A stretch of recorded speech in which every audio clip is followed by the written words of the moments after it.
On the 8th of the Jewish month of Ab, in late July 70 AD, Titus, the son of the Roman Emperor Vespasian, who was in command of the 4-month siege of Jerusalem, ordered his entire army to prepare to storm the temple at dawn.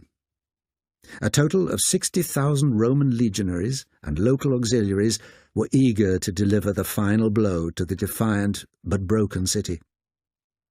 Within the walls, 500,000 starving Jews survived in diabolical conditions. Some were fanatical religious zealots, some were freebooting bandits, but most were innocent families with no escape from this magnificent death trap. This final desperate struggle would decide not only the fate of the city and her inhabitants, but also the future of Judaism and the small Jewish cult of Christianity, and even, looking forward across 6 centuries, the shape of Islam. The Romans had built ramps up against the walls of the temple, but their assaults had failed.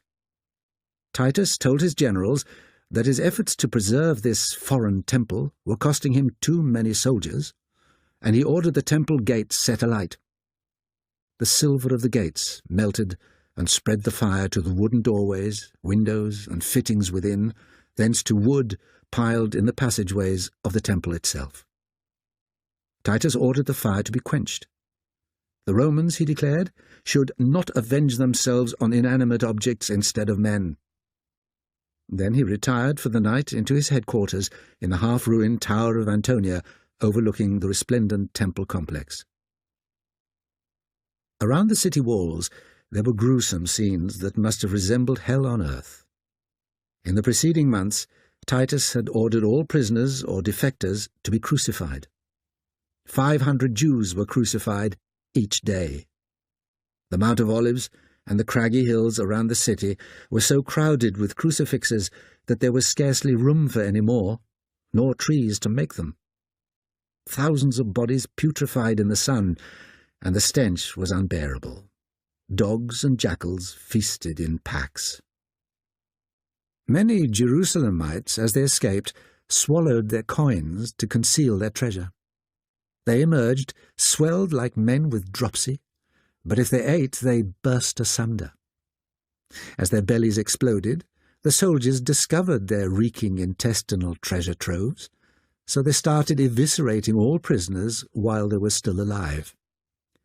Titus tried to ban these anatomical plunderings, but the cruelties inflicted by the Romans and the rebels within the walls compare with some of the worst atrocities of the 20th century. The war had begun when the ineptitude and greed of the Roman governors had driven even the Judean aristocracy, Rome's own Jewish allies, to make common cause with a popular revolt. The rebels had exploited the collapse of the regime following the suicide of the crazed Emperor Nero to expel the Romans and re-establish an independent Jewish state based around the temple. But the Jewish Revolution immediately started to consume itself in bloody purges and gang warfare. By the time Vespasian emerged as emperor and dispatched Titus to take Jerusalem, the city was divided between 3 warlords at war with each other. Their fighters, provincial cutthroats, killed anyone in their path. In their ingenious depravity, they invented unlawful pleasures. Jerusalem, given over to intolerable uncleanness, became a brothel and torture chamber, and yet remained a shrine. Pilgrims had arrived for Passover just before Titus closed in on the city, trapping them and many refugees from the war, so there were hundreds of thousands of people in Jerusalem. Only as Titus encircled the walls did the rebel chieftains halt their infighting to face the Romans together. The city that Titus saw was, in Pliny's words, by far the most celebrated city of the East, a vibrant metropolis built around one of the greatest temples of the ancient world, an exquisite work of art on an immense scale. Jerusalem had already existed for thousands of years, but this many-walled and towered city, astride 2 mountains amid the barren crags of Judea, had never been as populous or as awesome as it was in the 1st century AD, Indeed, Jerusalem would not be so great again until the 20th century. This Jerusalem was the achievement of Herod the Great, the brilliant, psychotic Judean king whose palaces and fortresses were built on so monumental a scale and were so luxurious in their decoration that the Jewish historian Josephus says that they exceed all my ability to describe them. The temple itself overshadowed all else in its numinous glory. At the first rising of the sun, its gleaming courts and gilded gates reflected back a very fiery splendor and made those who forced themselves to look upon it to turn their eyes away. When strangers, such as Titus and his legionaries, saw it for the first time, it appeared like a mountain covered with snow. Jews knew that at the center of this city within a city, atop Mount Moriah, was a tiny room that was the focus of Jewish sanctity, the Holy of Holies, the dwelling place of God himself. Herod's temple was a shrine, but it was also a near impregnable fortress within the walled city. The Jews, aided by Jerusalem's precipitous heights, her fortifications, and the labyrinthine temple itself, had confronted Titus with overweening confidence. After all, they had defied Rome for almost 5 years. However, Titus set about reducing Jerusalem with systematic efficiency and overwhelming force. The Jews fought for every inch with almost suicidal abandon. Titus, commanding the full arsenal of siege engines, catapults, and the ingenuity of Roman engineering, overcame the first wall within 15 days. He led 1,000 legionaries into the maze of Jerusalem's markets and stormed the second wall. But the Jews sortied out and retook the wall, which had to be stormed all over again.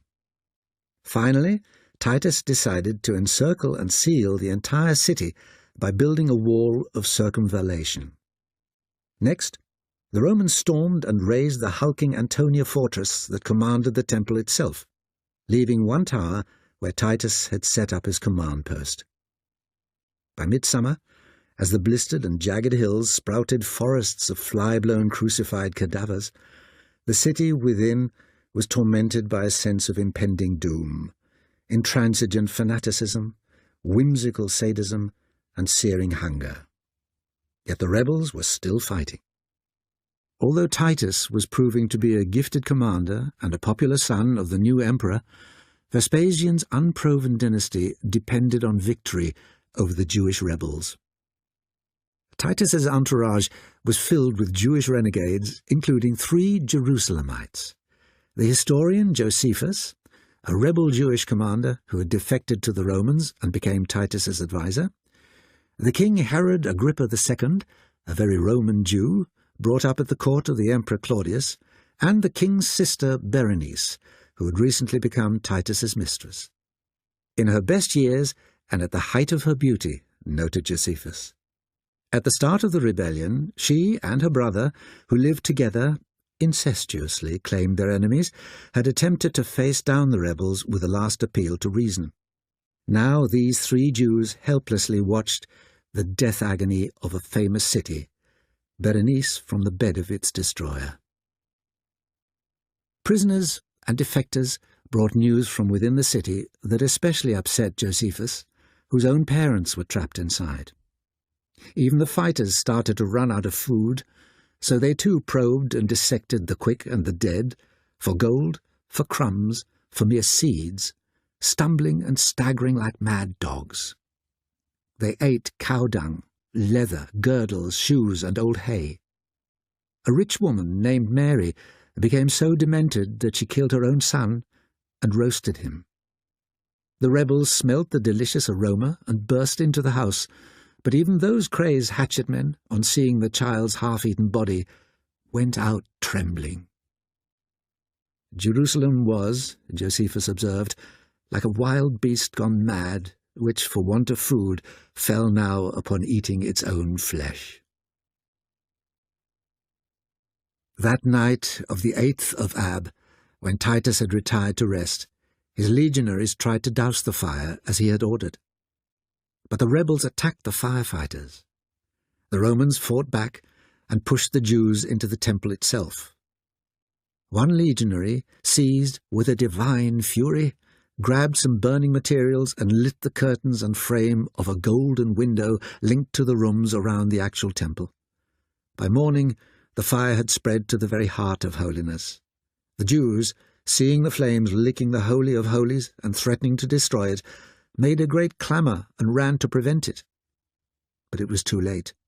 They barricaded themselves in the inner court, then watched in aghast silence. Just a few yards away, among the ruins of the Antonia fortress, Titus was awakened. He jumped up and again ordered the fire extinguished. He was followed by thousands of Roman soldiers who pretended not to hear him, and even shouted ahead to their comrades to toss in more firebrands. Many legionaries were crushed or burned to death in the stampede of their bloodlust and hunger for gold, plundering so much that the price would soon drop across the east. Titus, unable to stop the fire, and surely relieved at the prospect of final victory, proceeded through the burning temple until he came to the Holy of Holies. Even the high priest was only allowed to enter there once a year, but Titus looked inside. He saw it and its contents, which he found to be far superior, wrote Josephus, indeed not inferior to what we ourselves boasted of it. Now he ordered his centurions to beat any soldiers spreading the fire, but their passions were too strong. As the fire rose around the Holy of Holies, Titus was pulled to safety by his aides. Thousands of civilians and rebels mustered on the steps of the altar, waiting to fight to the last, or just die hopelessly. All had their throats cut by the exhilarated Romans, until around the altar lay dead bodies heaped one upon another, with the blood running down the steps. 10,000 Jews died in the burning temple. The cracking of vast stones and wooden beams made a sound like thunder. Josephus watched the death of the temple. The roar of the flames, streaming far and wide, mingled with the groans of the falling victims, and owing to the height of the hill and the mass of the burning pile, one would have thought the whole city was ablaze. And then the din, nothing more deafening or appalling could be conceived than that. There were the war cries of the Roman legions sweeping onward, the howls of the rebels encircled by fire and swords, the rush of the people, who, cut off above, fled panic-stricken, only to fall into the arms of the foe, and their shrieks as they met their fate. You would have thought the Temple Hill was boiling over from its base, being everywhere one mass of flame. Mount Moriah, where King David had placed the Ark of the Covenant, and where his son Solomon had built the first temple, was seething hot, full of fire on every part of it, while inside dead bodies covered the floors. Now the rampaging Romans, seeing that the inner temple was destroyed, grabbed the gold and furniture, carrying out their swag before they set fire to the rest of the complex. As the next day dawned, the surviving rebels broke out through the Roman lines into the labyrinthine outer courtyards, some escaping into the city. The Romans counterattacked with cavalry, clearing the insurgents and then burning the temple's treasury chambers, filled with riches from across the Jewish world, from Alexandria to Babylon. They found 6,000 women and children huddled there. The legionaries simply set the passageways alight, burning all these people alive. Priests were still hiding around the Holy of Holies. 2 plunged into the flames, and 1 succeeded in bringing out the treasures of the temple, the robes of the high priest, the 2 golden candelabra, and heaps of cinnamon and cassia, spices used in the sanctuary. When the rest surrendered, Titus executed them as it was fitting for priests to perish with their temple. Jerusalem was, and still is, a city of tunnels. Now the rebels disappeared underground, and it took Titus another month to conquer the rest of the city. When it fell, the Romans poured into the alleys, sword in hand. They massacred indiscriminately all whom they met, and burnt the houses with all who had taken refuge within. At night, when the killing stopped, the fire gained the mastery. Titus decided to eradicate Jerusalem, a decision which Josephus blamed on the rebels. The rebellion destroyed the city and the Romans destroyed the rebellion. The toppling of the temple must have been an engineering challenge. The giant ashlars of the royal portico crashed down onto the pavements below, and there they were found, nearly 2,000 years later, just as they had fallen, concealed beneath centuries of debris. The spolia, the fallen stones, of Herod's temple and city are everywhere in Jerusalem, used and reused by all her conquerors and builders, from the Romans to the Arabs, from the Crusaders to the Ottomans, for over 1,000 years afterwards. But the holding walls of the Temple Mount, including today's Western Wall, survived.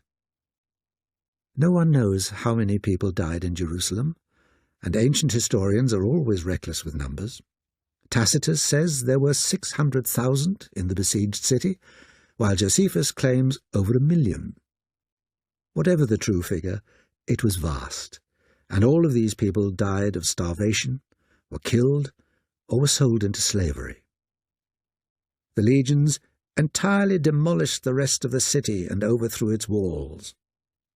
Titus left only the towers of Herod's citadel as a monument of his good fortune.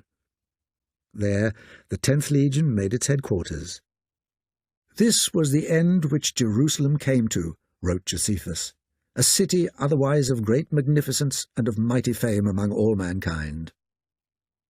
The temple was never rebuilt, and the Jews would not rule Jerusalem again for nearly 2,000 years. Yet within the ashes of this calamity lay the seeds not only of modern Judaism, but also of Jerusalem's sanctity for Christianity and Islam.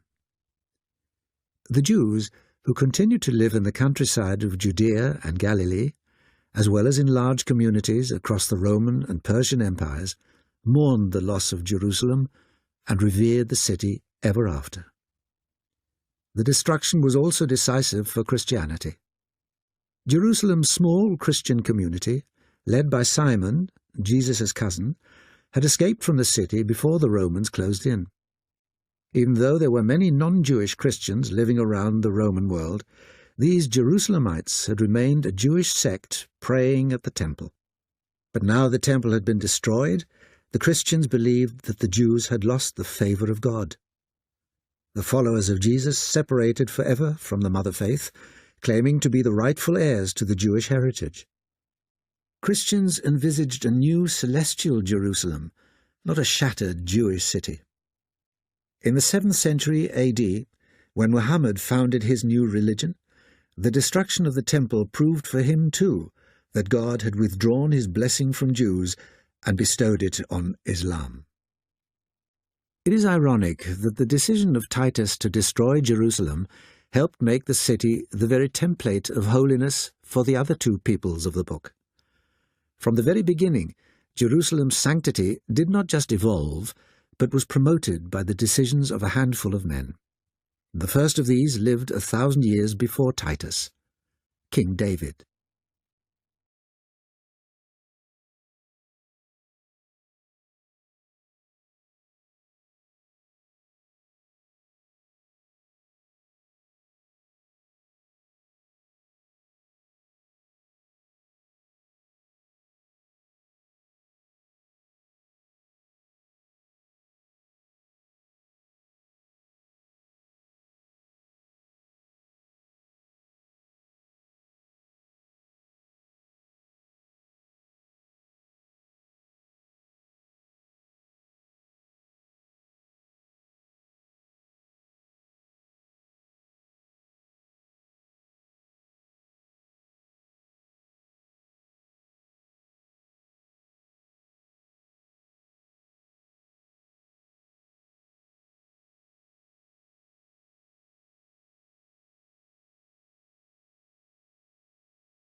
رنگ باشی، عجب دست گلی دادی به ما، خسته نباشی.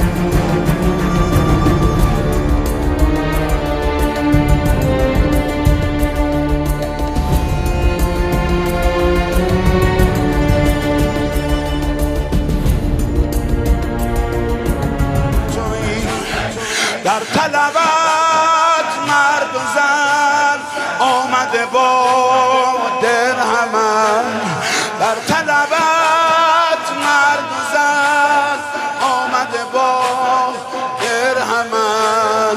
خاک سر کوی تو زنده کند مرده را، زان که شهیدان تو جمله مسیح. مرده بودم زنده شدم، تو را بنده شدم. مرده بودم تو را دولت عشق آمد و من دولت پاینده شدم.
Muslim countries frequently make headlines for their attacks on freedom of expression, sexuality, education, or anything considered pro-Western.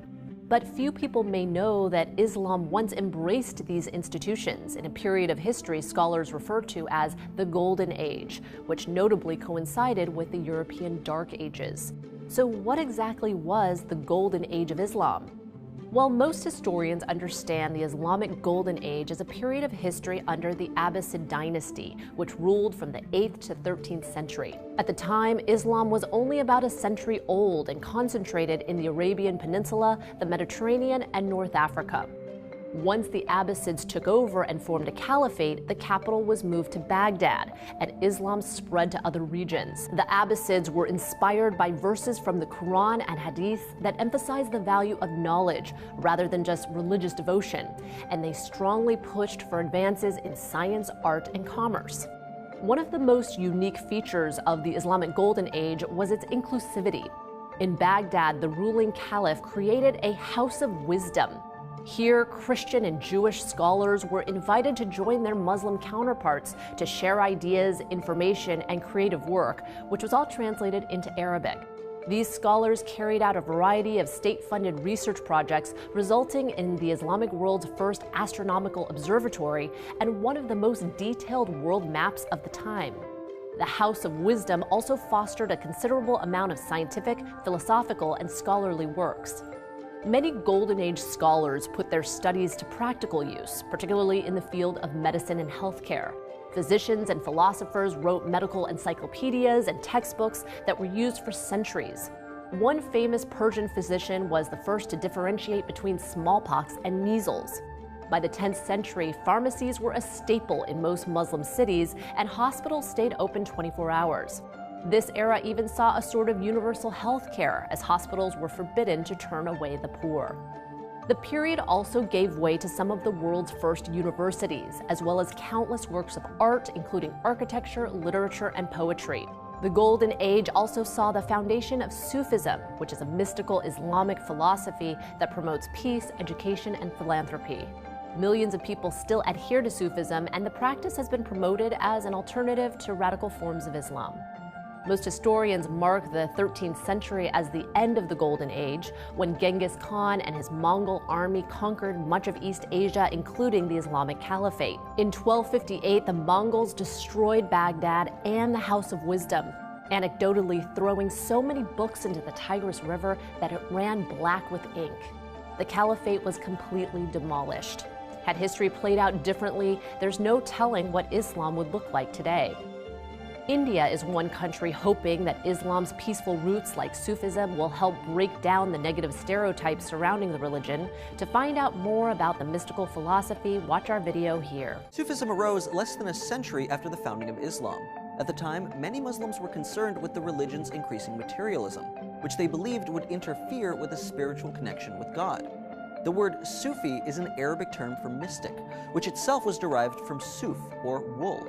Thank you for watching Seeker Daily. Please like and subscribe for new videos every day.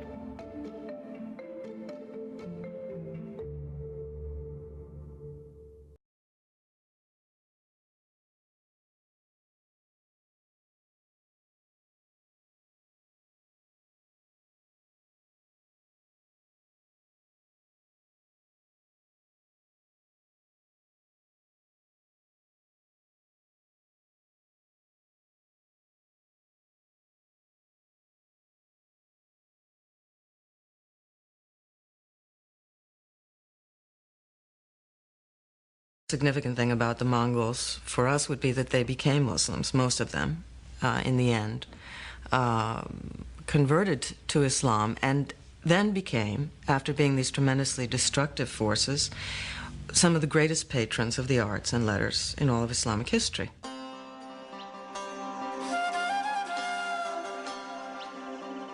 The conversion and its lasting effect was extraordinary. Within a decade, the Mongols had gone from building towers of human heads to building mosques glorifying God.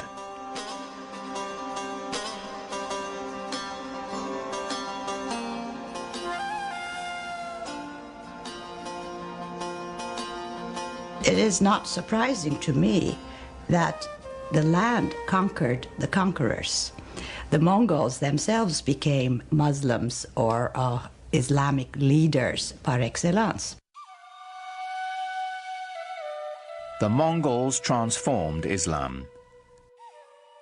Now Islamic power could be held by anyone, not just the Arabs who had created it. The Mongols threw open the door for the great gunpowder empire to follow.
At its height, the Ottoman Empire spanned 3 continents and covered what we now know today as Turkey, Egypt, Greece, Bulgaria, Romania, Macedonia, Hungary, Israel, Palestine, Jordan, Lebanon, Syria, and several other regions in Arabia and North Africa. It was one of the largest and longest-lasting empires in history, spanning from about 1299 CE all the way to 1922. Today, few remnants of the once mighty empire remain, largely centralized in Turkey. But how did the Ottoman Empire rise to power in the first place? Originally, the eastern region of the Mediterranean where the Ottoman Empire flourished was actually under the control of the Roman Empire, specifically the Eastern Roman Empire, also called the Byzantine Empire. After Western Rome fell in the 5th century, the Christian Byzantine Empire struggled to keep up in the face of rapidly spreading Islam. This followed the Golden Age of Islam, which lasted from around the 8th to the 13th century. Around the 14th century, a tribal leader named Osman Ghazi, or Osman I, came to control a small principality just south of the Black Sea. Although small, the region Osman controlled was also primed for the spread of Islam, with Islamic fighters hoping to overcome the weakening Christian Byzantine. And while Osman never saw the fruition of his efforts while he was alive, his military continued to expand under subsequent leaders, growing the empire and eventually culminating in one of the most important military conquests in history: the fall of Constantinople. In 1453, the Byzantine Empire was on its last legs and barely holding territory outside of its capital, Constantinople. Meanwhile, the Ottoman Empire had spread throughout the Mediterranean region. By some accounts, roughly 100,000 to 150,000 Ottoman fighters descended on roughly 10,000 defenders of the Byzantine capital. There would have been more defenders, but the Black Plague had just swept through and decimated Constantinople's forces. After less than a 2-month siege, the capital was overrun, and the Byzantine Empire, along with the Roman Empire, finally collapsed forever.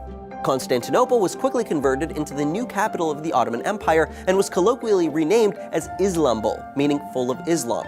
And in fact, one of the biggest reasons for the empire's continued growth was the massive influence of religion. Besides being united by the concept of conquest in the name of Islam, also called jihad, the Ottoman Sultan was considered a protector of Islam, as was the empire itself. With such a strong religious backing, as well as a massively powerful slave-based army, few other forces were able to compete or defend themselves. The Ottomans were also great at forming unlikely alliances, both across religious and ideological lines. One such alliance paired the empire with France, as they both opposed the Austrian House of Habsburg. The alliance proved beneficial to both, as they supported each other in their conquests of Nice, Corsica, and Hungary. This has been called the first non-ideological diplomatic alliance of its kind between a Christian and non-Christian empire. By the 16th century, the empire had spread to more than 15 million people and roughly 2 million square miles, led by Suleiman the Magnificent, the Ottomans' longest reigning sultan.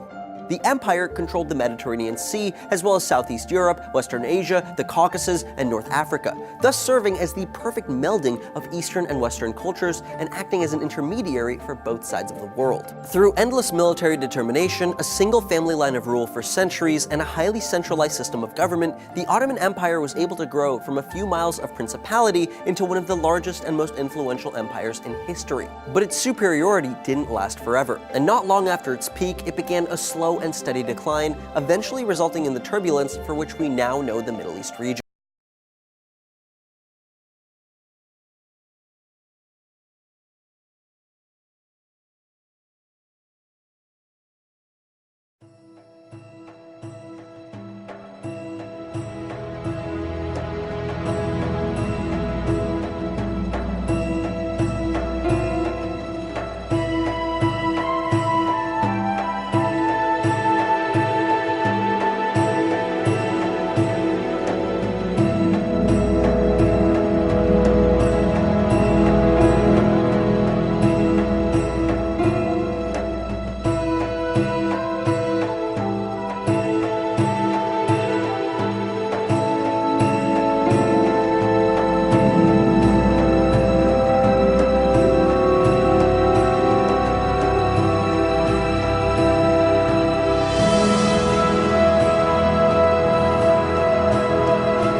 The Ottoman Empire was one of the longest-lasting empires in modern history, spanning from 1299 CE to 1922. But after its meteoric rise throughout Europe, spreading Islam and bridging the Eastern and Western worlds, the empire slowly deflated and collapsed. Ultimately, some of the worst geopolitical situations we've seen in the past century can all be linked to the fall of the Ottoman Empire. So, what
stony, sun-baked wastes, a deserted wilderness of mountains and crags and boulders, without vegetation and without life, empty desolation, that is Palestine. Jerusalem. Dominating the whole city and towering above the wide open space where it is built is the great domed Mosque of Omar, one of Islam's most venerable shrines. The town itself rises stone on stone as though clinging to the steep rock, the holy city of three great religions of the world. Each of the religions and each one of their creeds lays claim to a part of the holy ground, and in hundreds of monasteries and chapels and shrines, cheek by jowl, the Jewish, the Muslim, and the Christian faiths perform their rites. Now for a moment, we can peer into the subterranean labyrinth of an Orthodox monastery, whose dim chambers are hewn out of the natural rock.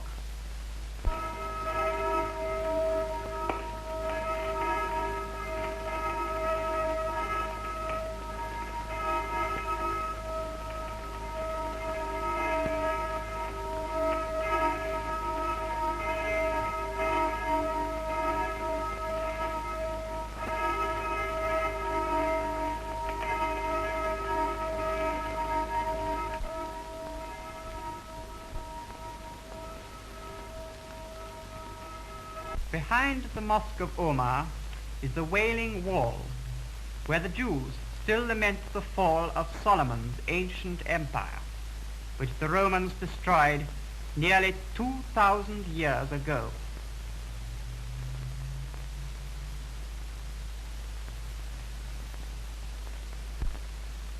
Against the dark background, the walls and domes of Arab sepulchres gleam whitely in the sun.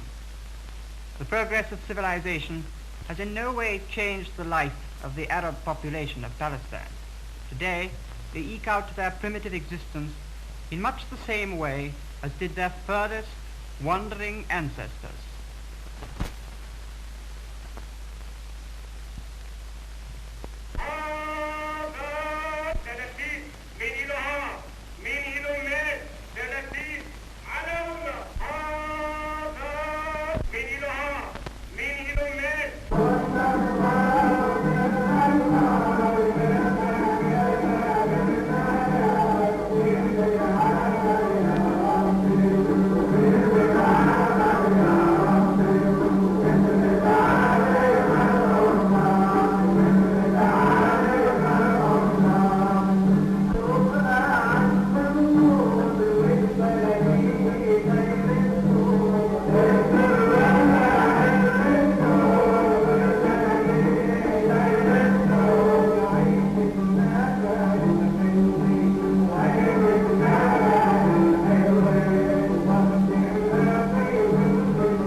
In the last few decades, Jewish immigration has been adding steadily to the European element in the country. Israelites are returning from practically every country in Europe, from England, from France and Belgium, from Germany, Poland, and Russia. At first, they exist as best they can under canvas. But then they begin to build their own houses.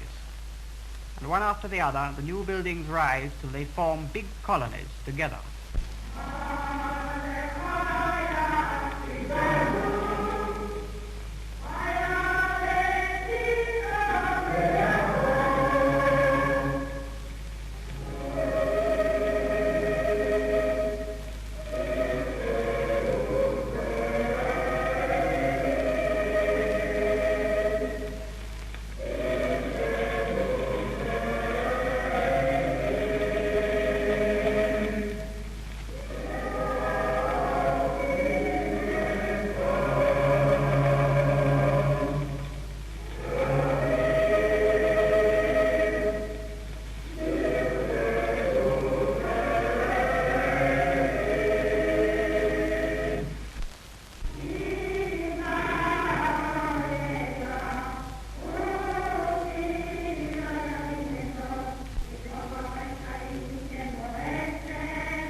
British administration has greatly helped the development of Palestine by building excellent roads and installing an elaborate system of irrigation. For what this parched country with centuries of neglect behind it needs most of all is water. And where water flows, the soil displays an almost unbelievable fertility and turns the land again to what once it was, a land flowing with milk and honey.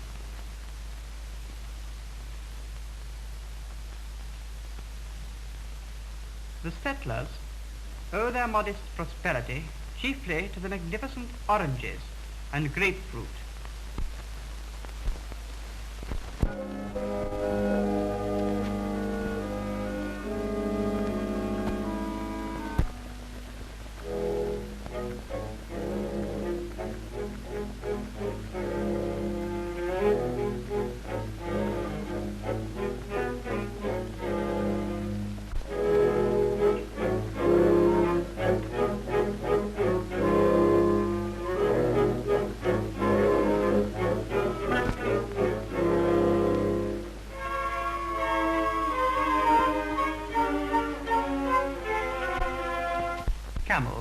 Camels. They transport sand from the coast for the construction of an astonishingly modern town, Tel Aviv.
The way Tel Aviv was built, a town with a population today of 90,000 people and still growing. There are new buildings and whole streets of houses, always in process of construction. Tel Aviv owes its quick development to the immense orange plantations that surround it for miles and miles, thriving on soil that not long ago was bare, barren desert.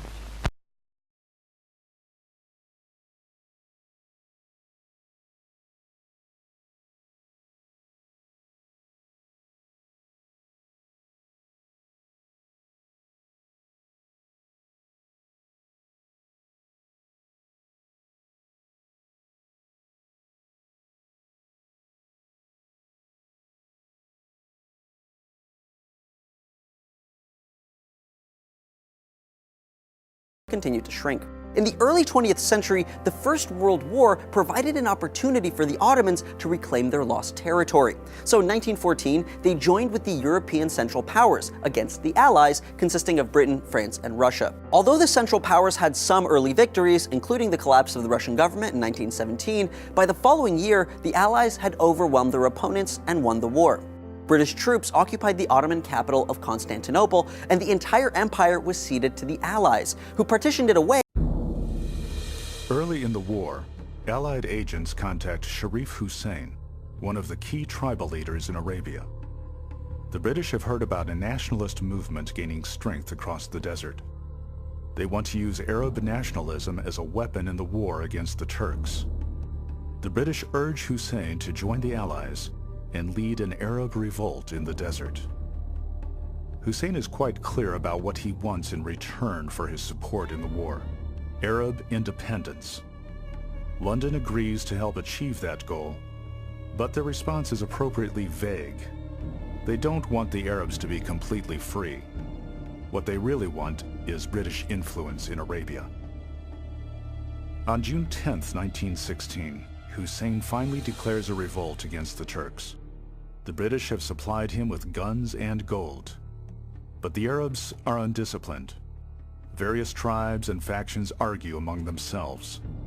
One British officer says the Arabs are just looters and murderers. They would not stand casualties. While a revolt has been declared, no one really knows its strength or how reliable information about it really is. They interrogated a deserter who had come over from the Ottoman side, a young Arab who claimed to be a representative of Arab secret societies that, according to him, honeycombed the Ottoman armies. Most of the Ottoman troops were, in fact, Arab. And so this young officer said that there was a very good possibility that as much as half or more of the whole Ottoman Empire would switch sides in the war and come over to the Allied side if they felt that the British were going to give Arabs their independence after the war. And what we know now, but they did not know then, was it was a hoax. The young man spoke for nobody but himself. One fact is clear: the Arab revolt lacks effective leadership. The Arab Bureau in Cairo sends a 28-year-old British captain, Thomas Lawrence, into Arabia to find a man who can bring the tribes together into an effective fighting force. That man turns out to be Prince Faisal, son of Sharif Hussein. Faisal has already joined a secret Arab nationalist society. Lawrence meets him in December 1916, and together, they plan a strategy for attacking the Turks. Lawrence knows the Arab rebels are no good against fortified Turkish positions. He begins to lead small, mobile detachments across the desert on hit-and-run missions. One of his favorite targets is the Hejaz Railway that runs from Medina all the way to Damascus in the north. Lawrence's genius for guerrilla warfare soon emerges. The exploits of this enigmatic soldier and scholar will be popularized 45 years later in the epic Hollywood film, Lawrence of Arabia. Come on, man!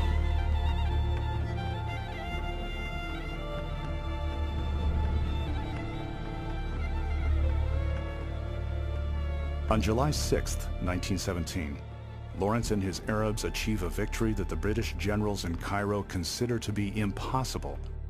They capture the strategic port of Aqaba on the Red Sea, attacking across 600 miles of desert. Lawrence returns to Cairo to report his victory to General Allenby.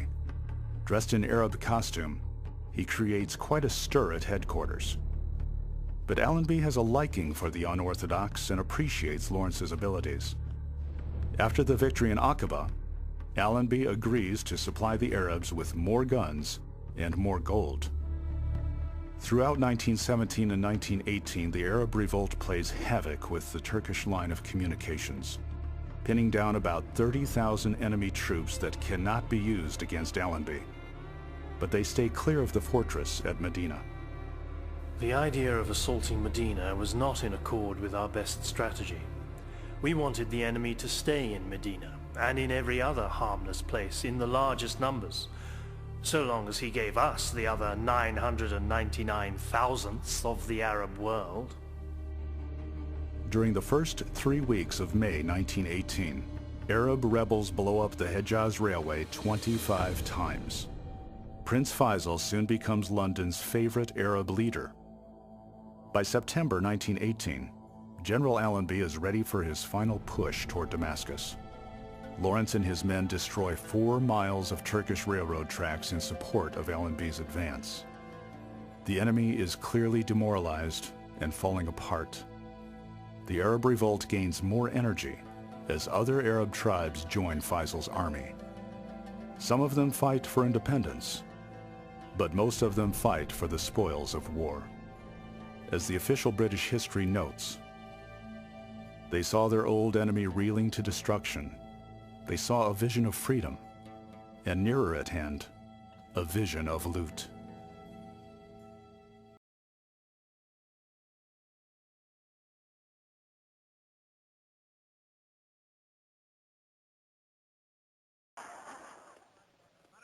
I carry 23 great wounds, all got in battle.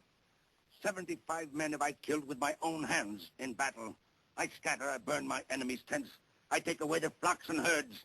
The Turks pay me a golden treasure, yet I am poor, because I am a river to my people.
Well, General, I will leave you. Major Lawrence Douglas has reports to make. About my people and their weakness and the need to keep them weak in the British interest. And the French interest, too, of course. We must not forget the French now. I've told you, sir, no such treaty exists. Yes, General, you have lied most bravely, but not convincingly. I know this treaty does exist. Treaty, sir? He does it better than you, General. But then, of course, he is almost an Arab.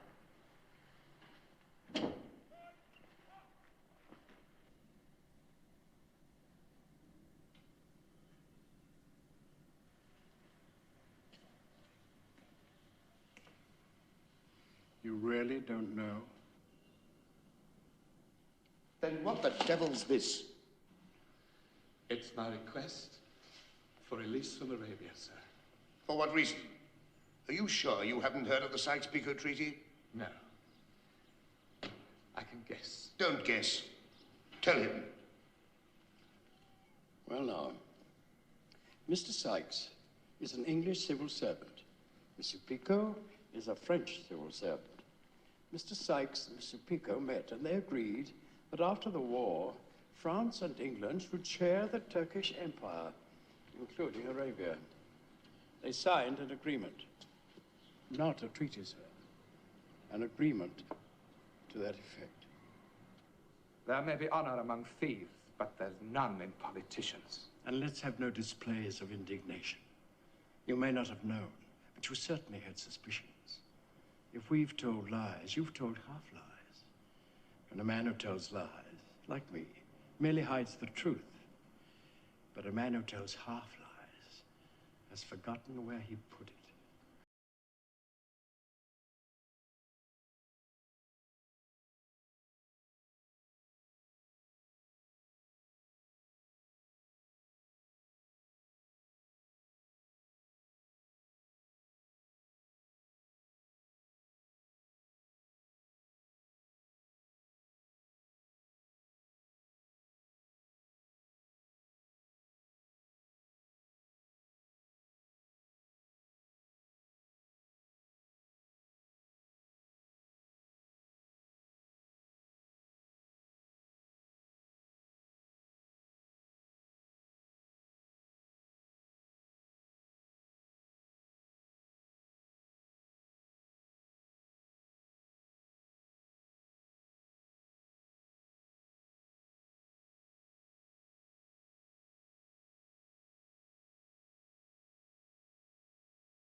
gather.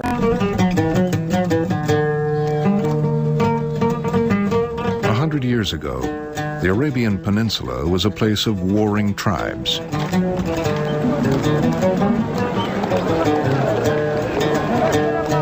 Nomads, sheikhs, emirs.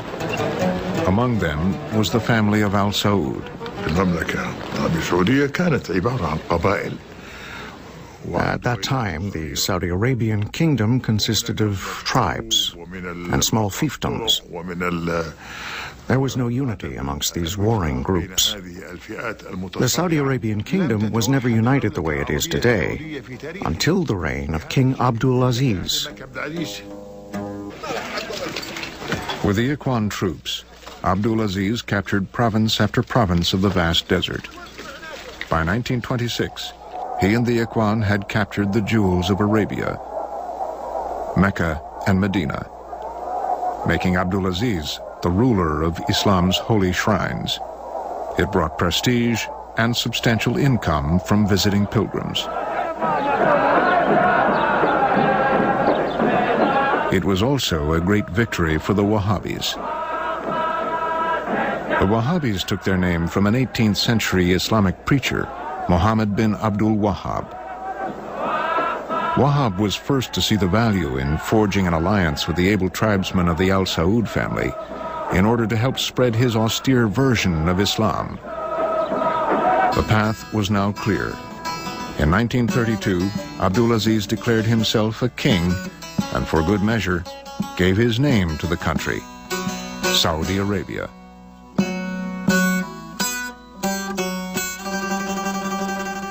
To unite the kingdom, King Abdul Aziz married a daughter of every tribal chief in his realm and produced 45 legitimate sons. Every Saudi king since has been a son of Abdul Aziz.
The Saudi Crown Prince, Mohammed bin Salman, is incredibly young for someone with so much responsibility. He's also Defense Minister and in charge of the economy. He's got there because he spent the last few years being effectively tutored by his father, the king. He has emerged from the shadows with a meteoric rise to take over one portfolio after another. Saturday, the 4th of November, has been termed already the Night of the Long Knives because, under the orders of the Crown Prince, a large number of senior Saudi princes, ministers, former ministers and business figures have all been rounded up, their assets seized, they've been put into luxury detention. This is unprecedented in Saudi Arabia. These are big public figures and they've been publicly humiliated and accused, so officials say, of corruption and abuse of power. This is also being seen as a power grab by the Crown Prince. He is now consolidating all the reins of power into his hand. The Saudi Crown Prince is one of the very few people who could take on the power of the religious conservatives in Saudi Arabia and say it's time for women to be allowed to drive. Saudi Arabia is the last country in the world where women haven't been allowed to drive. That's going to change in June when the ban is lifted. Now, so far, the clerics have said that's okay. They've always resisted this. Let's see what happens in June. The Saudi Crown Prince is absolutely right in that he needs to reform the Saudi economy. It's got this huge dependence on oil that will one day run out. So to that end, he's announced plans for this massive Vision 2030 and a huge megacity, a $500 billion megacity in the desert that's going to have robots and drones and driverless cars, and there'll be zones where men and women can mix publicly, and there'll be entertainment, cinemas. These things are unprecedented in conservative Saudi Arabia. Driving it through is very much his vision. Anybody who gets in the way of that, he's making sure that they are removed. The Saudi Crown Prince is taking on a lot of enemies at the same time. 2.5 years ago, he committed Saudi armed forces to joining the war in Yemen, and that war is unwinnable. It's costing a lot of money, and it's costing a terrible amount of casualties in Yemen. He's leading a boycott against neighbouring Qatar, which is damaging to both countries. And he's very much involved in the Saudi war of words with Iran, with both countries accusing each other of aggression and stirring up trouble in the Middle East. He's also still technically fighting ISIS and taking on the power of the entrenched religious clerics at home, as well as many business interests. This is a lot of people to be taking on at the same time, and it's been described as building up a reservoir of discontent.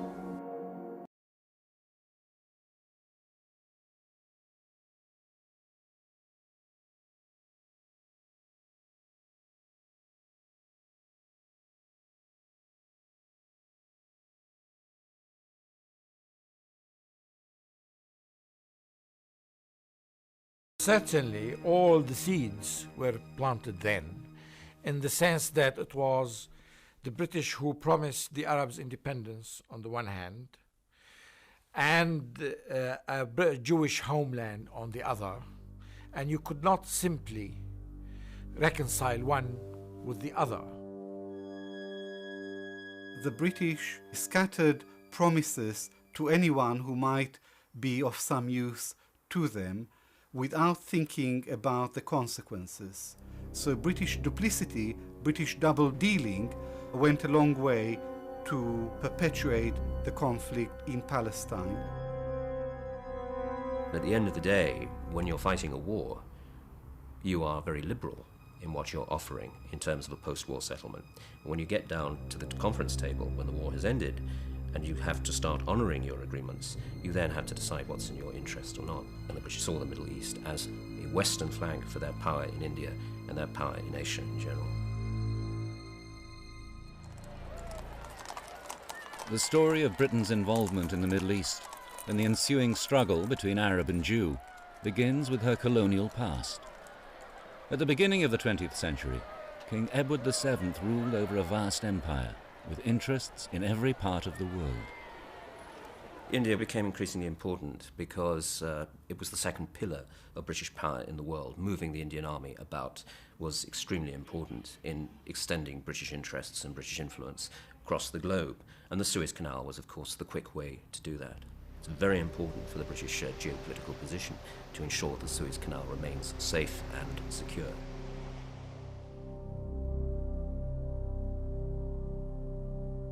With this aim in mind, Britain had become the only European power to establish a major foothold in the Middle East, in the principalities around the Persian Gulf, in Aden, and in Egypt.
For the Jews of Palestine, this was a critical moment.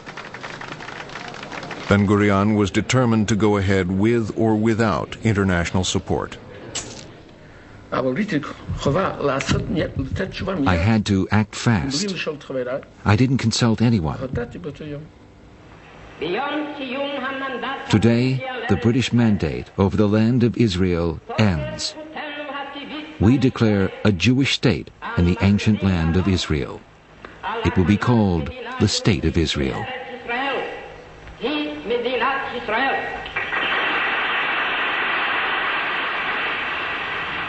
At the same time, the UN's role in Palestine was supposed to end.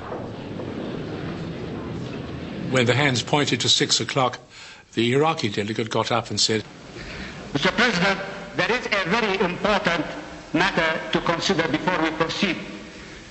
The time is 1 minute past 6. Indeed, I think it is 2 minutes.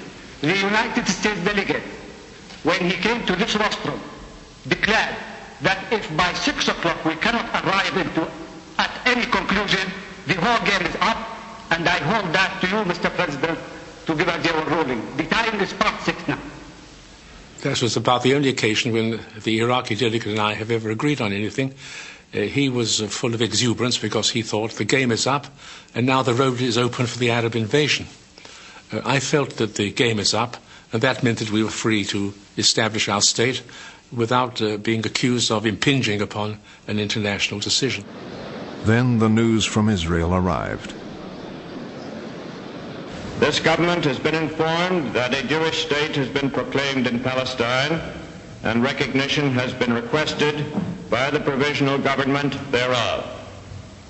The United States recognizes the provisional government as the de facto authority of the new state of Israel. Scarcely had the United States pronounced its words of recognition, and almost unnoticed by our own delegation, which was still celebrating our American victory, Andrew Gromyko rose and said that the Soviet Union, which, unlike the Western powers which had abandoned the Jewish people to its dark and fearful fate, the Soviet Union recognizes the State of Israel. And therefore I would say that the issue of Israel's recognition was solved almost miraculously within a few hours of our independence declaration. After 2,000 years of exile, the Jewish people had a state of their own.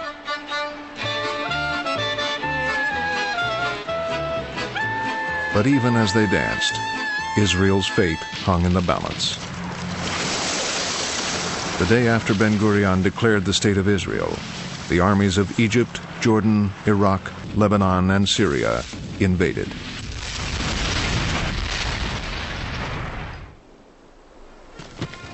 But the largest Arab army, that of Egypt, had only been tested on the parade ground. At its head was the playboy King Farouk. The king hadn't had any experience of war. Nobody, in fact, had any experience of war, including the commander-in-chief of the Egyptian army, you see. At the time, a euphoria reigned in the Arab ranks. The boys were very pleased with the war. They thought it was a good idea. But they had no idea of the logistics and the problems they were going to face. Still, the Arab states, with a population of 40 million, looked certain to overwhelm Israel's 500,000 Jews. It seemed that Ben-Gurion's new state would last only a few days. We thought it was going to be a pushover, that the Jews were going to run away the moment they saw Arab regular army uniform moving onto them with bayonets and whatever. Egypt's army, attacking from the south, headed towards the main Jewish center, Tel Aviv. Jordan's Arab Legion took the West Bank and the old city of Jerusalem. The Syrians moved towards Nazareth, while the Lebanese attacked from the north. The Arab regular armies converged on Palestine, superior in numbers and equipment. Early in the war, they had a number of victories. The Egyptian army was finally halted only 20 miles from Tel Aviv. The Israelis were fighting for their survival, and after 3 weeks of fierce resistance, they brought the Arabs to a standstill.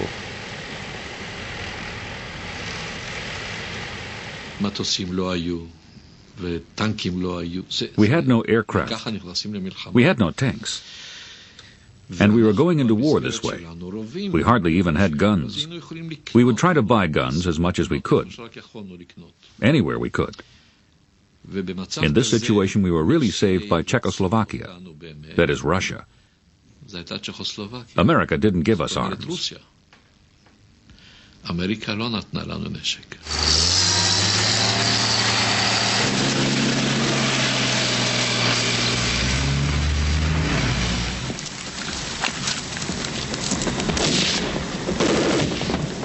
When the weapons came in, the whole balance of power changed.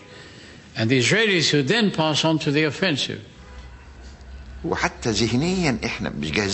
weren't even mentally prepared.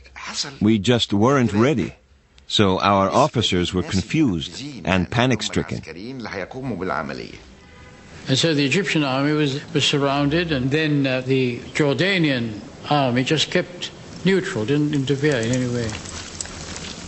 Finally, our prime minister here in Egypt, Krashi Pasha, was murdered by the Muslim Brothers. And his successor said, there's no future in this war, let's make peace.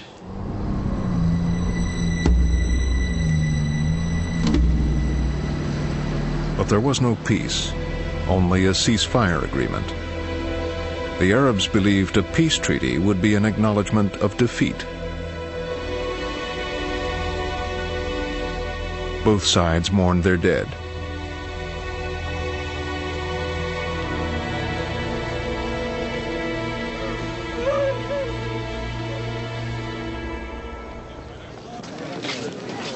Even before the ceasefire agreements were signed, Israel held its first democratic election.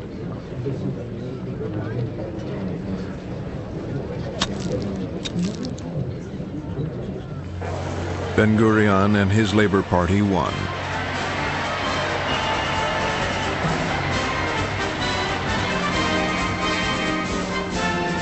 Israel celebrated the triumph of its armed forces.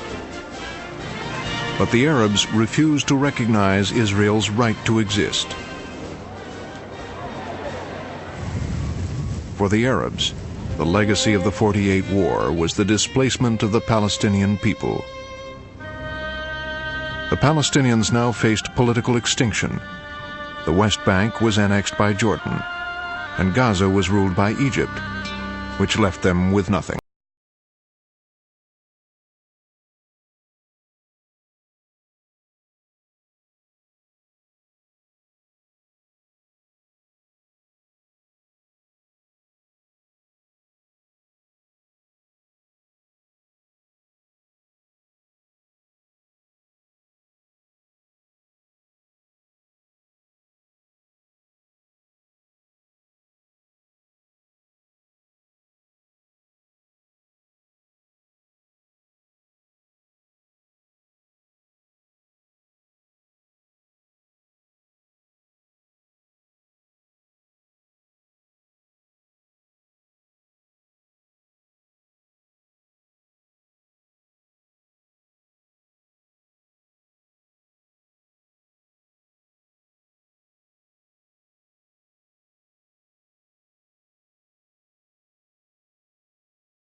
Great America, what is it worth in the scale of human values? I wish I could find somebody to talk with about human affairs, morality and spirit. Not just dollars, movie stars and cars. It is a moral indictment of America written in the 1950s. The author, a man who found the country to be a spiritual wasteland. His name was Sayyid Qutb. He inspired the likes of Osama bin Laden and his lieutenant, Ayman al-Zawahiri. Qutb's works laid the foundation for the modern jihad movement. Sayyid Qutb is the philosopher of the militant Islamist movement. Fawaz Gerges is a professor and author who has interviewed hundreds of Islamic jihadists. His views on America are terrifying. They are terrifying because they're narrow. He represented America in very simplistic dichotomies, and those simplistic dichotomies have influenced and shaped how radical Islamists and radical jihadists view America and Americans. Qutb, an Egyptian Sunni Muslim, came to America in 1948 to study. But American culture shocked the scholarly Muslim poet and critic. His 2 years in America turned Sayyid Qutb into a militant Islamist.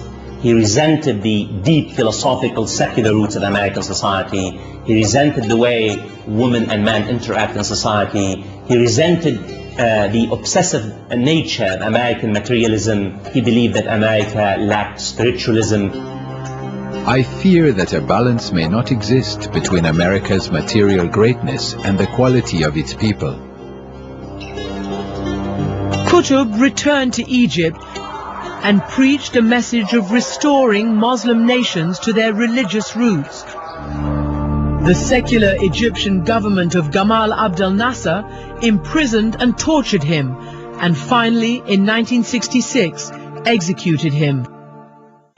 His most radical book, Milestones, was written from prison. It advocated violent jihad, even against Muslim governments. His writings and what many saw as his martyrdom inspired generations of Muslim radicals. He was my teacher, my instructor, my mentor. Mahfouz Azam was also Qutb's friend. He used to express in some of his letters about his feelings that the American society is losing its soul because of its materialism. He said, that's all they think about. Azam is also the uncle of Ayman al-Zawahiri, the Egyptian doctor who would take Qutb's message to heart. We are Muslims.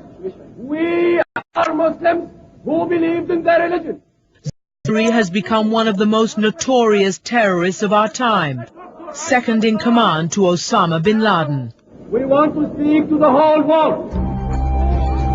Zawahiri and bin Laden were part of what became known in the Muslim world as the Sawa, the Awakening. A religious movement in the 1970s that pitted young, reform-minded Sunni Muslims against their established governments. If Sayyid Qutb provided the inspiration for these future jihadists, Afghanistan was their call to arms. In 1979, the Soviet Union, officially atheist and communist, invaded Afghanistan. It was an affront to Islam. Thousands of young Muslims signed up for jihad, a holy war against the invader. Osama bin Laden was one of them, and his exploits in Afghanistan gave him credibility as well as a base. I have benefited greatly from the jihad in Afghanistan. It would have been impossible for me to benefit as much from any other opportunity. The Soviets, worn down by the Mujahideen, the Muslim warriors, eventually withdrew from Afghanistan. Bin Laden would go on to establish Al-Qaeda. Zawahiri, the Egyptian doctor, would become his advisor. Both men inspired by the words of Sayyid Qutb.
In 1952, a group of young Egyptian army officers was planning nothing less than revolution. The year's main event would abolish the monarchy and send the king into exile. Soon, the ancient land of Egypt would be declared a republic. In the years leading up to the coup, Arab nationalism was rising in Egypt. King Farouk was seen as being pro-British and supportive of the United Kingdom's control over the Suez Canal. The Egyptian army believed that they had not been properly equipped to support Palestinians during the Israeli War of Independence. When that war was lost in 1948, officers blamed the king for abandoning the army. His Majesty Farouk I had been king of Egypt and Sudan since the age of 16. The 10th ruler from the Muhammad Ali dynasty led a lavish lifestyle that included regular shopping sprees to Europe. This lifestyle had aroused resentment among the people, particularly during the hardships of the Second World War. During his reign, Farouk came to be widely criticized for his corrupt and ineffectual governance. One of the men who had served in the Israeli War of Independence was Colonel Gamal Abdul Nasser. Nasser had commanded a unit in Palestine and was dismayed by the inefficiency and lack of preparation of the Egyptian army. Determined to change his country, he organized a clandestine group inside the army called the Free Officers. The Free Officers were committed to freeing Egypt from British control and establishing a more equitable government. They enlisted General Mohammed Naguib as a public figurehead and prepared to overthrow the monarchy. On January the 25th, 1952, British troops launched an attack on Egyptian police in Ismailia. 50 police officers were killed and many more were wounded. As a result, Egypt erupted in fury. Rioters burnt down British businesses in Cairo, and national sentiment reached new heights. The Free Officers planned a coup d'etat for August the 5th. When they learnt that the king might be preparing to move against them, they decided to seize power. On the 23rd of July, the people of Cairo awoke to discover the armed forces taking up positions in the streets. At 7:30 a.m., a radio station aired the first communique of the revolution in the name of General Mohammed Naguib. The voice reading the message was Free Officer and future President of Egypt, Anwar Sadat. Sadat justified the revolution by announcing that Egypt had passed through a critical period in recent history that was characterized by bribery, mischief, and the absence of governmental stability. He assured Egyptian people that the army was capable of operating in the national interest under the rule of the constitution. He urged citizens not to carry out acts of destruction or violence. Should anyone behave in such ways, he warned, they would be dealt with forcefully as traitors. King Farouk fled to Ras El Tin Palace on the waterfront of Alexandria. General Naguib ordered the captain of Farouk's yacht, Al-Marusha, not to sail without orders from the army. The Free Officers debated the deposed king's future. While some believed that exile was the best solution, others argued that Farouk should be put on trial for what they perceived as crimes committed against the Egyptian people. In the meantime, Farouk sought the intervention of the United States, but to no avail. The order for the king to abdicate finally came on Saturday, July the 26th. At 6 o'clock that evening, the king set sail for Monaco, where he lived in exile for the rest of his life. Farouk's baby son, Ahmed Fuad, was proclaimed King Fuad II. But on June the 18th, 1953, the revolutionary government formally abolished the monarchy, ending the child's brief reign. Egypt was declared a republic, with General Mohammed Naguib as the nation's president. Gamal Abdel Nasser was appointed deputy premier and minister of the interior. After 150 years, the Egyptian dynasty had come to an end. The main event of 1952 had overthrown a monarchy and heralded the era of modern Egyptian governance.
The Middle Eastern world in 1956 was marked by sharp divisions along Cold War lines. Iran, Iraq, Pakistan, and Turkey had joined with the United Kingdom in 1955 to form the Baghdad Pact to counter Soviet influence in the Middle East. Other Middle Eastern countries, such as Egypt, rejected the idea of siding with the Western world and instead remained sympathetic to the Soviet Union. The Arab world was also at odds with the newly created state of Israel. When President Nasser took office in early 1956, he began to propound an agenda of pan-Arabism. Nasser's goal was to unite the nations of the Middle East in order to change the Arab world from a mere pawn in the Cold War chess match to a major world player. حق تقرير المصير، القضاء على الاستعمار، عدم الانحياز، التعايش السلمي الإيجابي.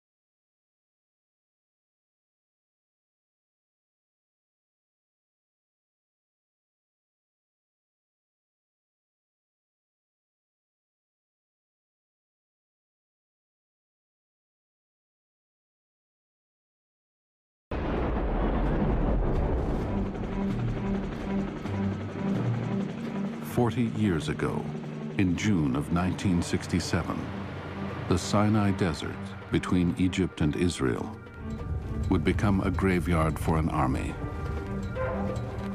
It would also become the final resting place for shattered dreams.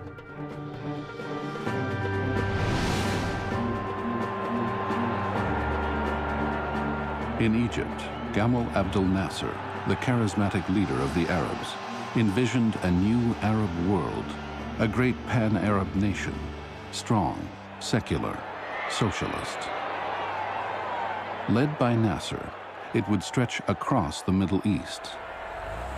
But to him, there was one major obstacle that stood in his way: Israel.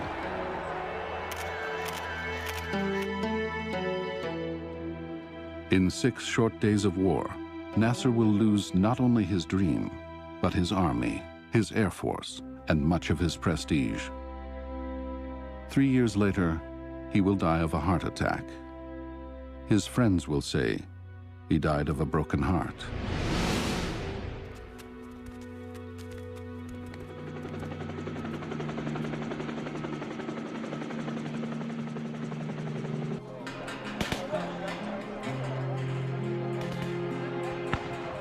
New dreams were born in a victorious Israel as the architects of war entered ancient Jerusalem.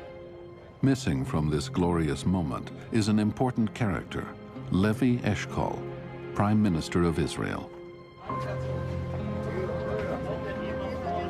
Eshkol was the opposite of Nasser, a manager, a man without charisma, someone devoted to the nuts and bolts of developing Israel's economy. A man who yearned above all for a nation living in peace. But Eshkol, like Nasser, failed. Failed to hold back those who wanted war. Failed to lead his own generals. Failed to find peace.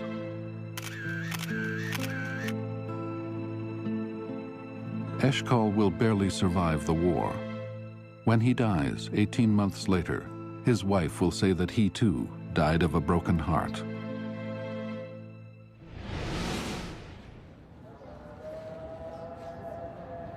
The Six-Day War of 1967 is a brilliant military success for Israel, but it has a troubled legacy. It mires the country in years of occupation and violence, and leaves an Arab world so traumatized that more and more will turn to militant Islam.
Russia has continued to support and supply weapons to the Syrian regime since the uprising began in Syria in March 2011. Along with China, Moscow has blocked all UN Security Council resolutions designed to put pressure on Syrian President Bashar al-Assad. Russia's close ties with Damascus date back to the Soviet era. After gaining independence in 1946, Syria distanced itself from the West, turning to the Soviet Union for support. The USSR, in turn, sought to gain influence in the region. Thanks to their shared socialist and secular principles, Russia formed an alliance with Syria's Ba'ath Party, which came into power in 1963. Today, Moscow says its era of special ties with Syria is a thing of the past. While Russia says it does not support the Assad regime unconditionally, it does oppose a forced overthrow, which could further destabilize the region and strengthen the position of jihadist groups. Moscow has its own interests to protect in the Middle East, notably Russian investment in Syria and lucrative weapons deals. Its only Mediterranean naval centre is based in the Syrian port of Tartus.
Public broadcasting, you can actually get to see one of the most chilling,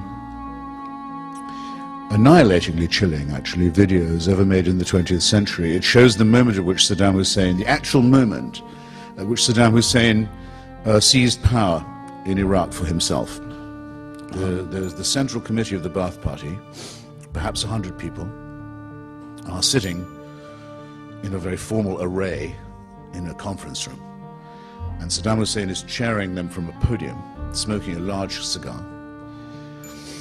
And suddenly, without warning to anyone, in is dragged between two guards and in chains, a broken man, a man who's obviously physically and mentally been utterly destroyed. His personality has been evacuated.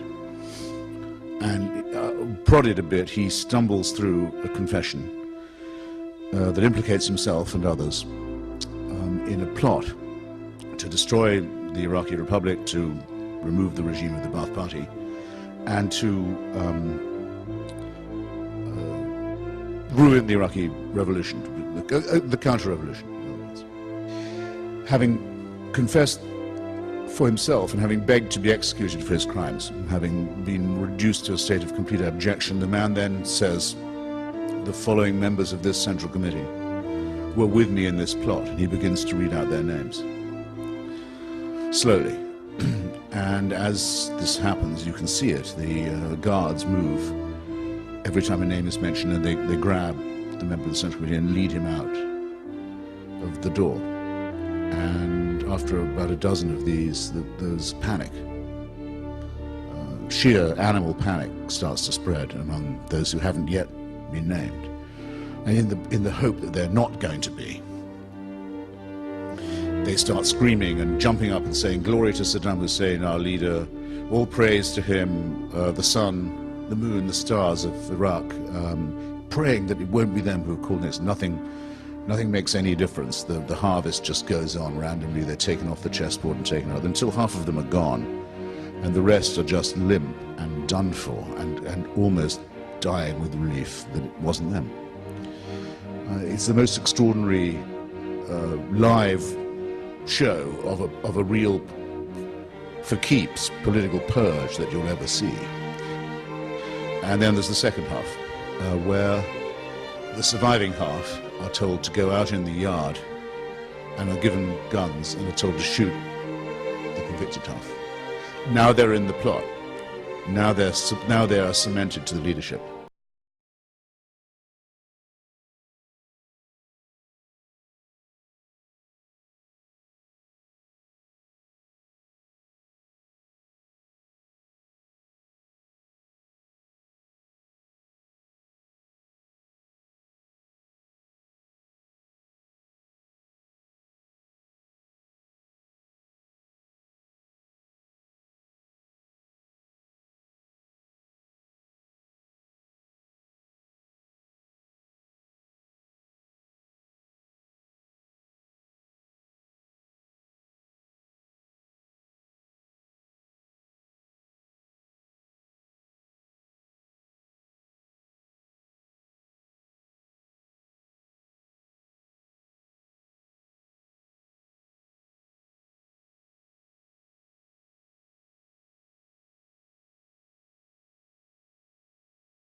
Syria's war is a mess. After 6 years, the conflict is divided between 4 sides, each side with foreign backers, and those foreign backers don't even agree with each other on who they're fighting for and who they're fighting against. And now, Syria's use of chemical weapons has provoked President Donald Trump to directly attack Syrian President Bashar al-Assad. This is a major development because up until now, the US has only been focused on fighting ISIS.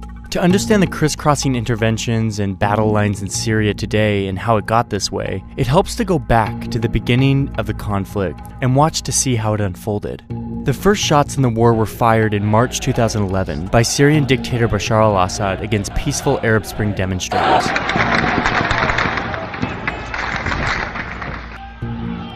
In July, the protesters start shooting back, and some Syrian troops even defect from the Syrian army to join them. They call themselves the Free Syrian Army, and the uprising becomes a civil war.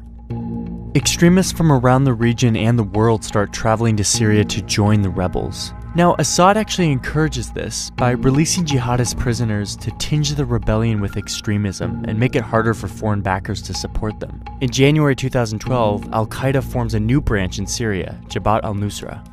Also around that time, Syrian Kurdish groups who had long sought autonomy take up arms and informally secede from Assad's rule in the north. That summer is when Syria becomes a proxy war. Iran, Assad's most important ally, intervenes on his behalf. And by the end of 2012, Iran is sending daily cargo flights and has hundreds of officers on the ground. At the same time, the oil-rich Arab states in the Persian Gulf begin sending money and weapons to the rebels, mainly to counter Iran's influence. Iran steps up its influence in turn in mid-2012 when Hezbollah, a Lebanese militia backed by Iran, invades to fight along Assad. In turn, the Gulf states respond, Saudi Arabia really stepping up this time to send more money and weapons to the rebels, this time through Jordan, who also opposes Assad. By 2013, the Middle East is divided between mostly Sunni powers generally supporting the rebels and Shias generally supporting Assad. That April, the Obama administration, horrified by Assad's atrocities and the mounting death toll, signs a secret order authorizing the CIA to train and equip Syrian rebels. But the program stalls. At the same time, the US quietly urges Arab Gulf states to stop funding extremists, but their requests basically go ignored. In August, the Assad regime uses chemical weapons against civilians, provoking condemnation from around the world. Men, women, children lying in rows, killed by poison gas. It is in the national security interests of the United States to respond to the Assad regime's use of chemical weapons through a targeted military strike. Russia proposed on Monday that Syria surrender control over its chemical weapons to the international community for its eventual dismantling to avoid a U.S. military strike. The U.S. ends up backing down, but the whole thing establishes Syria as a great powers dispute, with Russia backing Assad and the U.S. opposing him. Just weeks later, the first American CIA training in arms reached Syrian rebels. The U.S. is now a participant in the war. In February 2014, something happens that transforms the war. An al-Qaeda affiliate based mostly in Iraq breaks away from the group over internal disagreements. The group calls itself the Islamic State of Iraq and Syria, or ISIS, and it becomes al-Qaeda's enemy. ISIS mostly fights not Assad, but other rebels and Kurds, carving out a mini-state it calls its caliphate. That summer, it marches across Iraq, seizing territory and galvanizing the world against it. In September, 1 year after US almost bombed Assad, it begins bombing ISIS. We're moving ahead with our campaign of airstrikes against these terrorists, and we're prepared to take action against ISIL in Syria as well.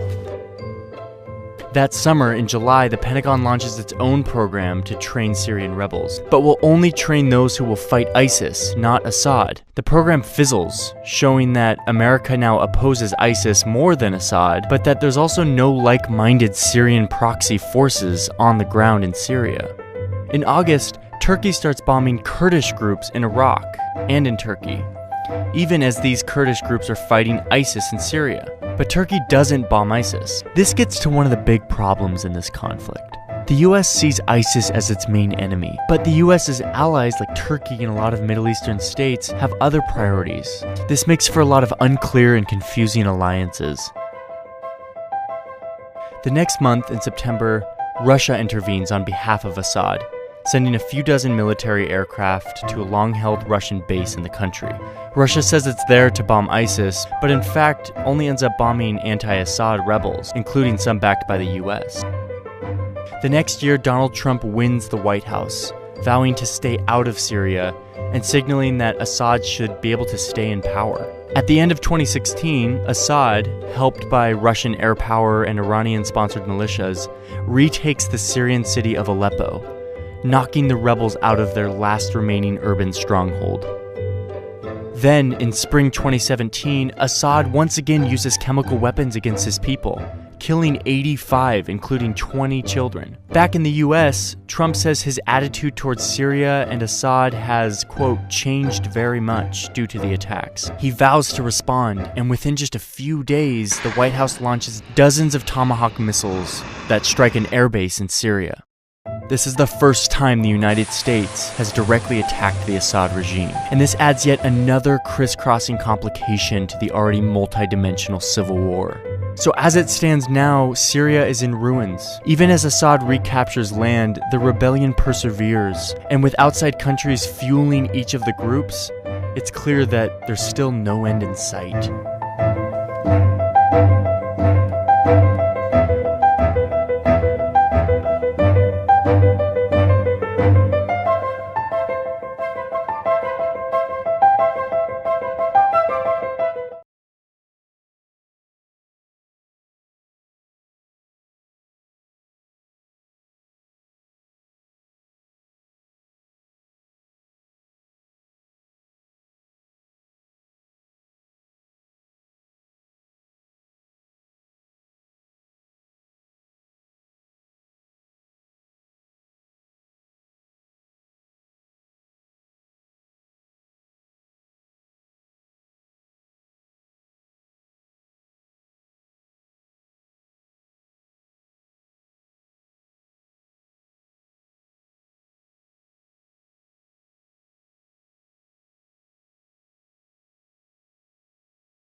In today's Iran, conservative and reformist forces are battling for supremacy. Attempts by reformist President Hassan Rouhani to liberalize Iran's political system and relax its strict Islamic code are met with stiff resistance. In Iran, a theocratic dictatorship, the president's power is limited by a supreme leader, an Ayatollah. The origin of Iran's current Islamic government and its antagonistic relationship with the West can be traced to the 1979 Islamic Revolution. Here's the short history. It's the 1970s. Iran's economy faltering, its self-proclaimed king, Mohammad Reza Shah, grows increasingly unpopular. Among Iran's intellectual class, he's seen as beholden to the US and Israel. A secular Muslim, his social reforms, including giving women the right to vote, put him at odds with Iran's religious leaders. They helped spread the writings and speeches of Ayatollah Khomeini, who the Shah had pushed into exile in the 1960s. From abroad, Ayatollah Khomeini fuels street protests, calling for the overthrow of the Shah. The Shah's supporters mount violent counter-protests. Iran is on the brink of civil war. Then, in early 1979, the Shah leaves Iran in what was officially described as a vacation, opening the way for the Ayatollah to return from exile to popular acclaim. 10 days later, the Shah's appointed prime minister goes into hiding, and Khomeini and his hardline Islamic supporters seize power. The Ayatollah declares Iran an Islamic republic and himself as supreme leader. As anti-Western sentiment builds, many of the country's Western-educated elite flee the country. Later that year, a group of Iranian protesters demand extradition of the Shah back to Iran so he can face trial and execution. At this time, he was in the U.S. for cancer treatment. These protesters stormed the U.S. Embassy, taking 66 people hostage. A failed hostage rescue attempt results in the deaths of 8 U.S. service members. The hostages are finally released 444 days later, just minutes after a new American president, Ronald Reagan, takes the oath of office, succeeding Jimmy Carter. Since then, the hardliners have ruled with an iron hand, creating today's ongoing conflict between reformers, who would relax their country's strict Islamic social code and want better relations with the West, and the country's entrenched conservative establishment, who find those ideas at odds with their revolutionary ideals. That's the short history of the Iranian Revolution.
Saudi Arabia and Iran have what can lightly be described as a tense relationship. The two majority Islamic countries are geographically separated by only a few miles of Persian Gulf, but ideologically, politically, and culturally the gap is much wider. Currently, the two are engaged in a proxy war in Yemen, with both sides recruiting allies in order to influence Middle Eastern affairs. So why do Saudi Arabia and Iran hate each other? Well, back in 1929, the future looked bright for the two nations. They'd signed the Saudi-Iranian Friendship Treaty, and diplomatic relations were on the rise. However, sometime in the 60s, the conservative nature of Saudi Arabia ruffled feathers in the modernizing Iran. Anecdotally, Iran's king or Shah was said to have reached out to Saudi Arabia's king saying, "Please, my brother, modernize. Open up your country. Let women wear miniskirts, have discos, be modern." In response, the Saudi king replied, "You are not the Shah of France. You are in Iran. Your population is 90% Muslim. Please don't forget that." In fact, despite both countries being predominantly Muslim, each has a different and opposing Islamic sect as the religious majority. In short, the Saudis follow Wahhabism, an ultra-conservative sect of the Sunni faith, while Iranians are mostly Twelvers of the Shia faith. The divide between the Shia and the Sunni is largely based on who they believe is the true successor of Islam's prophet, Muhammad. Most of the world's Muslims identify as Sunni, and nearly half of the world's Shiites live in Iran. In 1979, Iran underwent a revolution that ousted the westernized US-backed Shah and instituted an Islamic republic led by a religious authority, Ayatollah Khomeini. The now anti-US Iran began openly condemning Saudi Arabia's religious authority and support for the US. In the late 80s, possibly spurred by Saudi Arabia and the US's significant backing of Iraq in the Iran-Iraq War, the Ayatollah made a number of inflammatory comments. After calling the Saudis a band of heretics, diplomatic relations between the two countries stalled. But by 2007, tensions had relaxed enough that the Iranian president visited Saudi Arabia as a friendly gesture. In 2011, there was an assassination attempt by Iranian nationals against the Saudi ambassador to the US. And at the same time, Iran supported Syrian President Bashar al-Assad against the US and Saudi forces during the Syrian civil war. This reignited Iran and Saudi Arabia's ideological rivalry. Since the 1960s, the two countries have been fighting for influence and control of the Middle East along religious and political lines. And currently, they are engaged in a proxy war in Yemen, exemplifying the Sunni-Shia East-West divide. If you want to learn more about the conflict in Yemen and Saudi Arabia and Iran's fight to control the Middle East, check out these two videos. One is all about where Yemen's civil war started, and the one below that is about how it essentially became a proxy war.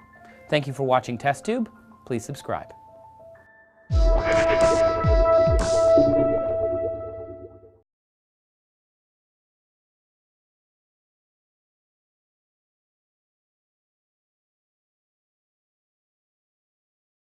The world's largest humanitarian crisis isn't in Syria. It's in Yemen. Thousands have been killed and millions have been displaced so far. The conflict has been going on for years, but it became especially violent in March 2015. That's when the Saudi-led coalition got involved.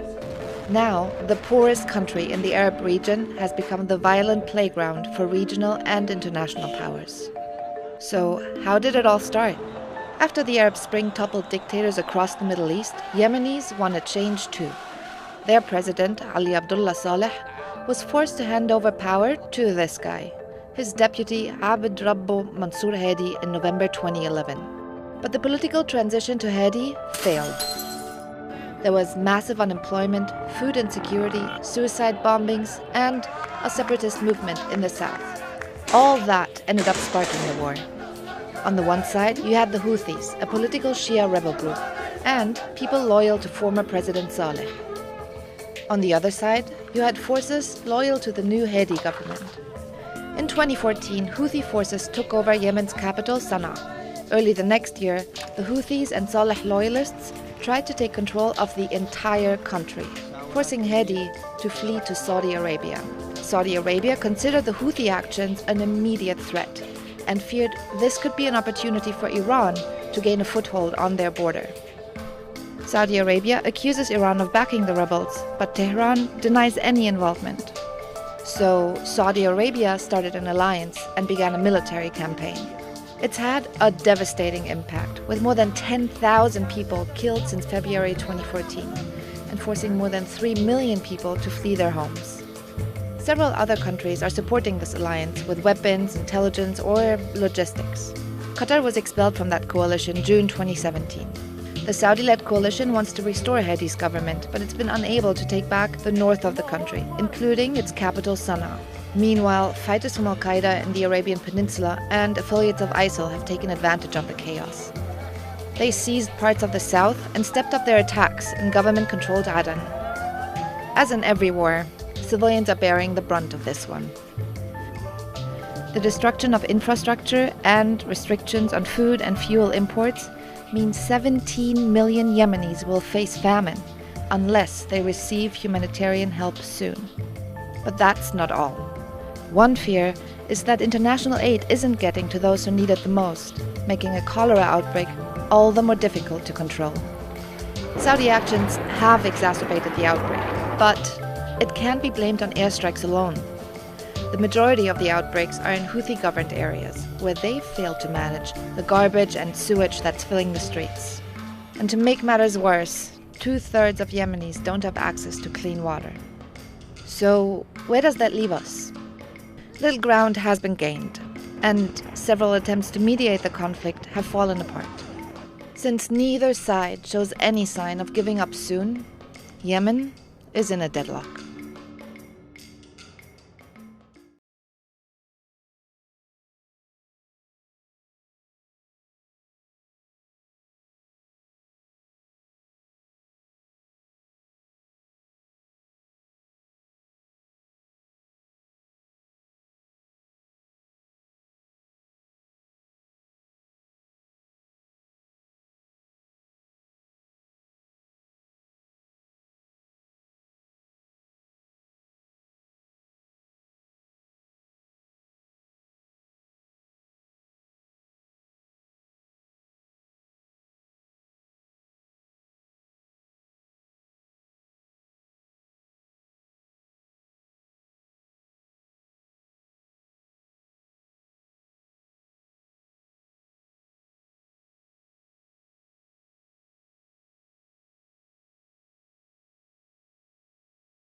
Saudi Arabia just crowned a new king, a king that has stronger ties than his predecessor to the primary religion of Saudi Arabia, a version of Islam called Wahhabism.